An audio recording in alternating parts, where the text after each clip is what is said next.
এমন লেখাপড়ায় মনোযোগ দিবা যেই লেখাপড়া তোমাদেরকে সুনাগরিক হইতে হেল্প করবে। ফাহাদ স্যার হলেন সময়ের সবচেয়ে জনপ্রিয় ও সাহসী শিক্ষক। একজন শিক্ষক হিসেবে তিনি শুধু পাঠদানেই সীমাবদ্ধ ছিলেন না, বরং শিক্ষার্থীদের জন্য সব সময় সোচ্চার ছিলেন। এবারের আন্দোলনের সময় তিনি শিক্ষার্থীদের উদ্দেশ্যে বলেছিলেন, তোদের পাশে থাকবো না তো কোথায় থাকবো, তোরা না থাকলে আমিও অস্তিত্বহীন। এই কথা শিক্ষার্থীদের মনে গভীর প্রভাব ফেলেছিল। শিক্ষার্থীদের পাশে দাঁড়ানোর জন্যই তাকে পুলিশ গ্রেফতার করেছিল। আন্দোলনের সেই দিনগুলোর স্মৃতিচারণে ফাহাদ স্যার একটি বই লিখছেন।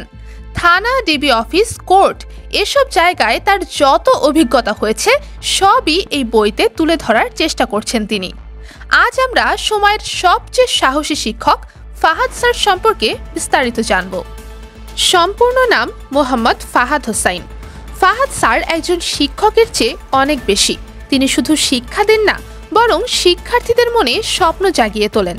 তার অনুপ্রেরণামূলক বক্তব্য শিক্ষার্থীদের মনে আশা জাগিয়ে তুলেছে এবং তাদের ভবিষ্যৎ গড়ার জন্য অনুপ্রাণিত করেছে। শিক্ষকতা পেশা তার জীবনের একটি অংশ মাত্র। তিনি সময়ের সাথে সাথে এগিয়ে চলতে বিশ্বাস করেন এবং দেশের অনলাইন শিক্ষার মান উন্নয়নে গুরুত্বপূর্ণ ভূমিকা রেখেছেন। আমাদের স্কুল নামে বাংলা মিডিয়ামের এবং ফাহাদস টিউটোরিয়াল নামে ইংলিশ মিডিয়ামের শিক্ষার্থীদের জন্য দুটি অনলাইন প্ল্যাটফর্ম তৈরি করেছেন। এই দুটি প্ল্যাটফর্ম মিলিয়ে ইউটিউবে তার মোট সাবস্ক্রাইবার সংখ্যা 20 লাখেরও বেশি। এই প্ল্যাটফর্মগুলোতে তিনি শুধু পাঠ্য বইয়ের বিষয়বস্তুই শেখান না, বরং বিভিন্ন প্রতিযোগিতামূলক পরীক্ষার প্রস্তুতি, জীবন দর্শন এবং ব্যক্তিত্ব গঠন সম্পর্কিত বিভিন্ন বিষয়েও আলোচনা করেন। তার ভিডিওগুলো সহজবোধ্য এবং আকর্ষণীয় হওয়ায় শিক্ষার্থীরা খুব সহজে বুঝতে পারে এবং আগ্রহ নিয়ে শেখে। এছাড়াও তিনি শিখো নামের একটি ডিজিটাল লার্নিং প্রতিষ্ঠানের সাথে যুক্ত ছিলেন। এই প্রতিষ্ঠানটির মাধ্যমে তিনি দেশের বিভিন্ন কোণে থাকা শিক্ষার্থীদেরকে মানসম্পন্ন শিক্ষা দিতে সাহায্য করেছেন।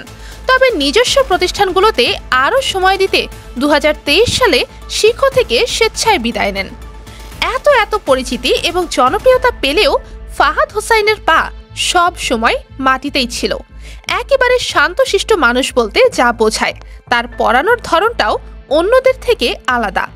ফাহাদ হোসাইন মনে করেন শিক্ষা অর্জনের মূল লক্ষ্য টাকা কামানো নয়।